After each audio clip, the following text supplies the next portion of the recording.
Muito bem, bom dia, boa tarde, boa noite. Eu fico também com o Flamengo como favoritaço, porque acho que o grande prejudicado do, de todo o resto da temporada será exatamente aquele que vai perder o melhor jogador em atividade nesse momento no Brasil, que é o Endrick.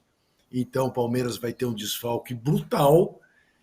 Vamos ver se o Dudu será capaz de compensar esse desfalque brutal. É uma incógnita, um jogador que vai voltar já com uma idade avançada de uma lesão tão séria, mas tomara que o Dudu possa retornar jogando o futebol que jogou até antes de se machucar.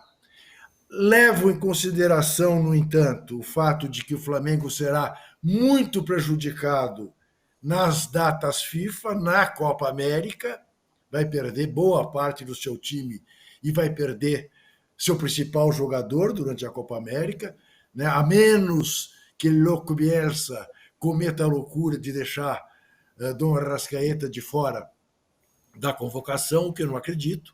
Não deve fazê-lo titular, mas convocá-lo deve convocar.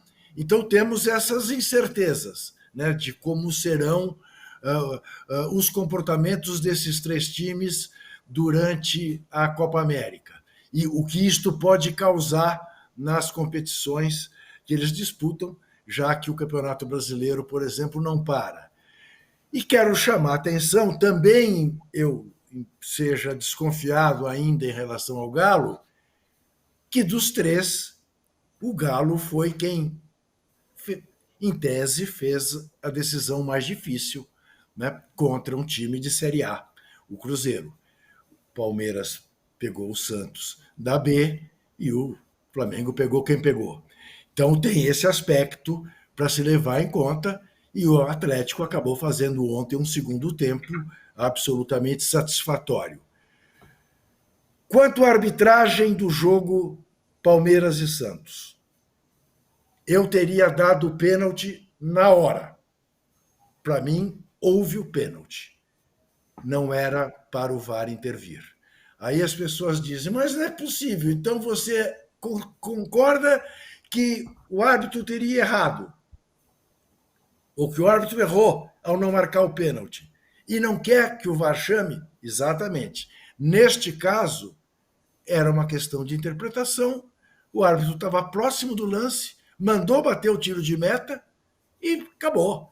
O VAR não tinha que intervir, como não tinha que intervir no Bavi, que acabou causando a expulsão do Rezende pela falta no Oswaldo na entrada da área. Ele mandou seguir o jogo, não deu falta. O ar também não seria um erro flagrante, que é aquilo que faz o VAR nascer. O erro flagrante, evitar uma monstruosidade.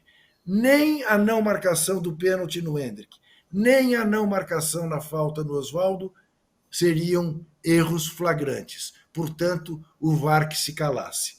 Mas o VAR brasileiro faz questão de apitar os jogos mais do que os juízes, aparecer mais do que os jogadores. E acaba se complicando e acaba sendo objeto de crítica. Danilo Lavieri, meu caro, além do Abel, tricampeão paulista, recordista de títulos, alcançou Oswaldo Brandão, outros dois grandes personagens. Um já foi citado aí, o Endrick, agora a gente não tem nem o que discutir, que é o maior jogador, ou o melhor jogador do Palmeiras no momento.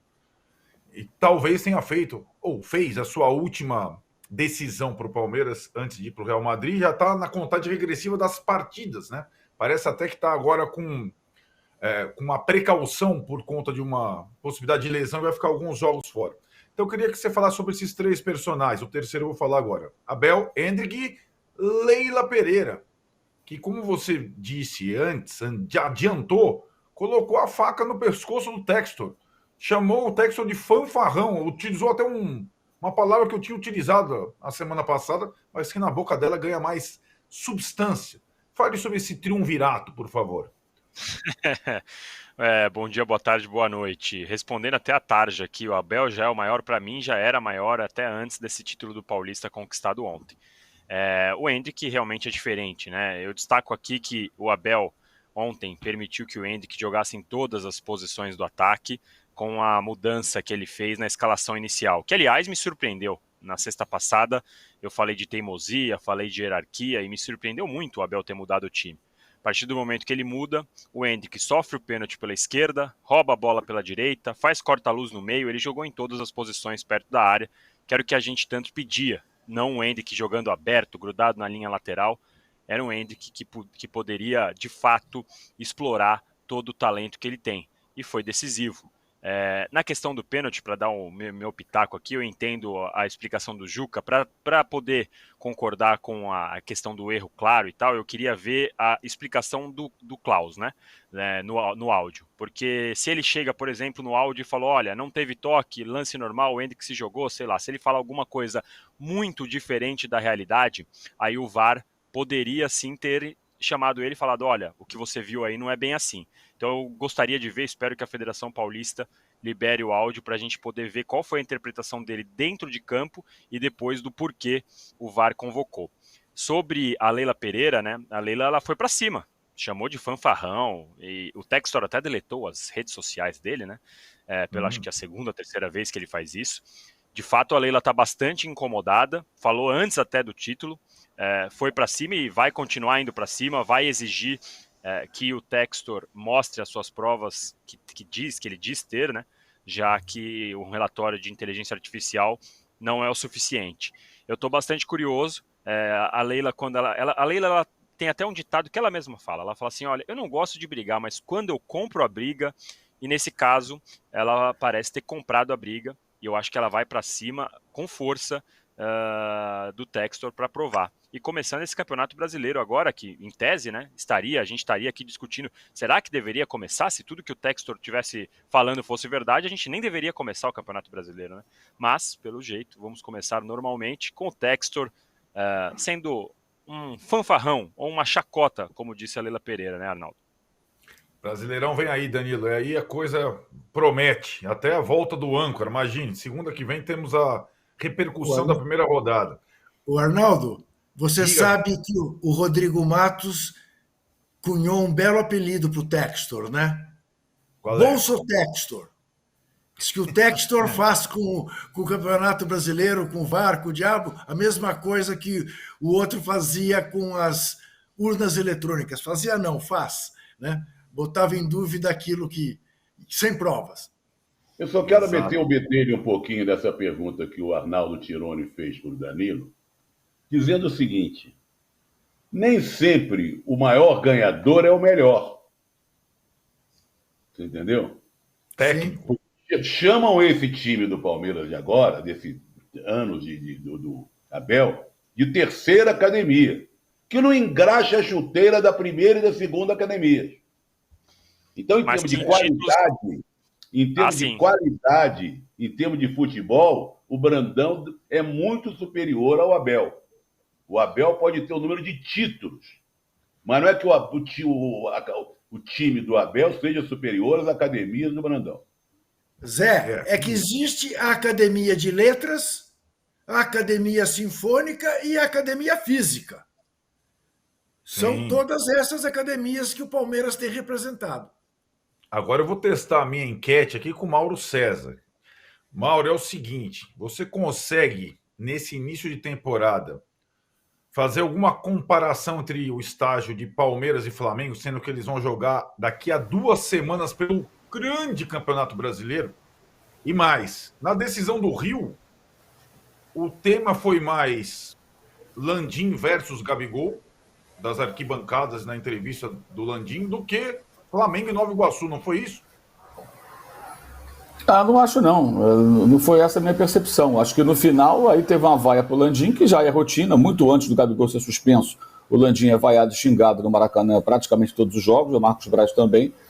E tem uma corrente de torcedores do Flamengo, que eu rotularia como os gabizetes, que defendem o jogador incondicionalmente. Porque nesse episódio, por mais incrível que possa parecer, o dirigente não está errado.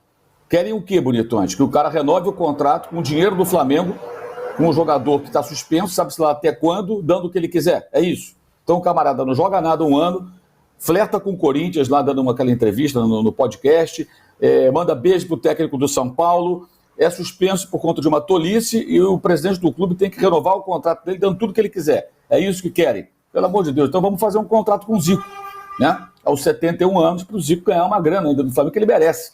Fez muito mais pelo Flamengo. Isso não tem cabimento. Eu acho que é uma coisa muito até curiosa esse movimento de hashtag fechado com o Gabigol. Fechado com o quê? O cara está suspenso porque ele fez uma bobagem, gente. Seria uma irresponsabilidade se o Landim chegasse agora e renovasse o contrato dele. Aí o Landim está certo. Não quer profissionalismo? Relação profissional é isso. Você vai bem, você ganha mais. Você vai mal, você ganha menos e você é demitido. Ah, mas ele tem uma história, sim, ele tem que continuar escrevendo essa história. E as últimas páginas não são legais. Nada legais. Tecnicamente mal. E ontem, de novo, ele poderia estar em campo. O Bruno Henrique entrou em campo e fez o gol. Por que não foi o Gabriel? Porque ele estava em casa, que ele não podia nem ir ao Maracanã receber a medalha. Tão rigorosa essa suspensão, que eu acho até exagerada. O tempo aí, 2 anos, 1 ano já cumprido e tal. Mas toda essa situação, não foi o Landim que mandou, não foi o Marcos Braz, não foi o outro funcionário do Flamengo, nenhum colega de time, um torcedor que mandou ele fazer o que ele fez, arrumar essa confusão com o pessoal do antidoping.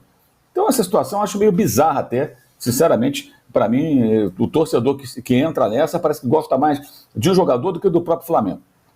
Comigo essa não cola, não. Vamos criticar o Landim? Putz, tem uma lista de coisas que você pode criticar o Landim, inclusive a controvérsia lei do mandante, que deve gerar aí um acordo com a televisão para ganhar menos que o Flamengo ganhava até então pelos direitos de televisão. E até que ponto a mudança que o Flamengo tanto por ela lutou não está prejudicando o próprio Flamengo? Aí é uma longa discussão, tem várias interpretações, mas cabe aí a análise. Aí o torcedor poderia pegar no pé do Landim. E tem vários ganchos aí para você fazer isso. Agora, o Gabriel, aí não é culpa do cara. Quer que ele fale o quê? Vamos renovar, vamos dar tudo que ele quiser, faça-me um favor. Aí seria um absurdo, porque o dinheiro não é dele, o dinheiro é do Flamengo. E quem não trabalha, porque está suspenso, né, não pode ganhar promoção. Era só o que faltava. Isso aí é tão pueril, é tão bobo, sabe? É tão ingênuo, ou sei lá o quê, se é que realmente é ingênuo, né? Que até é até constrangedor, acho eu. Agora, acho que a questão do jogo ontem foi o Flamengo com o freio de mão puxado, os jogadores claramente se poupando. Quando deu um pouco mais de intensidade ao jogo, criou situações e poderia ter vencido até mais facilmente. Acabou sendo um roteiro interessante, porque o gol foi do Bruno Henrique. A torcida pediu o Bruno Henrique, não pelas boas atuações dele recentes, que não são boas as atuações recentes do Bruno, mas ele tem muita história no Flamengo, não está suspenso, está disponível, entrou em campo, fez um belíssimo gol, foi o gol da vitória, foi até legal para dar uma confiança para esse jogador que está na reserva, mas que mostrou de novo que em jogos que tem relevância, tinha, porque era o jogo do título, né? Ele aparece bem. Ano passado o Palmeiras ganhou do Água Santa, foi um carnaval danado. Ele ganhou do Água Santa, reação, mobilizou todo mundo, botou reservas contra o Bolívar. O Flamengo não precisou porque ganhou 2 vezes do Nova Iguaçu. E o Palmeiras jogou com o Água Santa porque o São Paulo perdeu para o Água Santa. E o Flamengo jogou contra o Nova Iguaçu porque o Vasco foi varrido pelo Nova Iguaçu. E o Fluminense, que lutava pelo trio, o Flamengo eliminou. Então foi um título invicto, sem tomar gol com o time principal, tomou um gol com o time sub-23. Eu acho que tem o seu valor, sim, no contexto. É lógico, é estadual, é muito pouco. Espera-se muito mais do Flamengo, mas para um começo, acho que o Tite foi muito bem. Muito bem. Você pode reclamar de uma atuação aqui, outra ali, um certo marasmo ontem no primeiro tempo, mas ele fez a parte dele. Ganhou e ganhou com muita autoridade. Mas o Carioca é fraco. Sim, mas o Botafogo é a SAF, tem um jogador dito mais caro do futebol brasileiro, né? Que foi o Luiz Henrique, com muitas contratações, o Vasco com um investimento de mais de 100 milhões de reais, o Fluminense é o campeão da Libertadores, e todos ficaram para trás. Então isso não pode ser tirado do contexto. Tem muito torcedor do Flamengo desvalorizando a própria conquista, que é um negócio absurdo.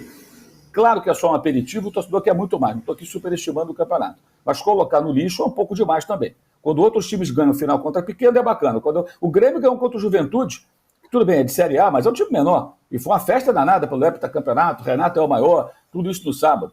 Enfim, eu acho que cumpriu com sobras a obrigação. Não só foi campeão, como foi campeão com autoridade. Sobre a sequência agora, Flamengo e Palmeiras, o Flamengo ainda é um time sendo ajustado e o Palmeiras é um time muito mais tempo formado. Mas no último confronto, com o Tite no comando, o Flamengo venceu bem no Maracanã, 3-0, né? Então, eu acho que vai ser mais um confronto equilibrado, os dois times que, quando se enfrentam, fazem jogos com essa característica. As dúvidas que vão surgir aí é tentativa de adivinhação. O Tite já está claramente planejando um time para jogar durante a Copa América, com o Alan, com o Gerson e possivelmente com o Igor Jesus fazendo meio campo, já que ele vai perder o meio campo titular. Ele tem outras opções para outros setores. Está já preparando o menino lá, o Everton Araújo, para jogar de lateral direito. Ele entrou de novo ontem, porque não terá o Varela. E o Wesley ainda vai levar um tempinho para voltar de uma contusão.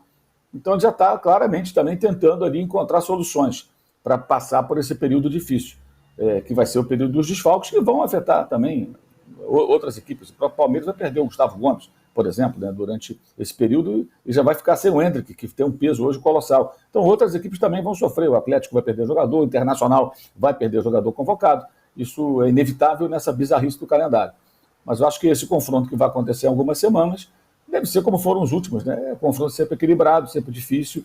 Eu acho que o Flamengo já num estágio um pouco melhor em relação ao comecinho do ano. E o Palmeiras é um trabalho mais longevo, né? De mais tempo, e que vai aí dando todos esses resultados.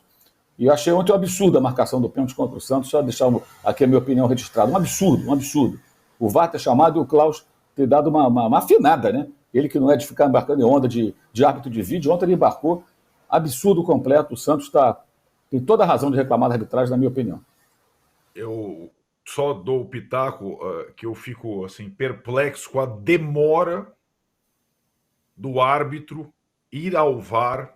E o que acontece, o Danilo falou do áudio, eu quero o áudio completo, né? Do que acontece entre a não marcação do pênalti e a ida ao VAR, que são mais ou menos uns 5 minutos. É inacreditável.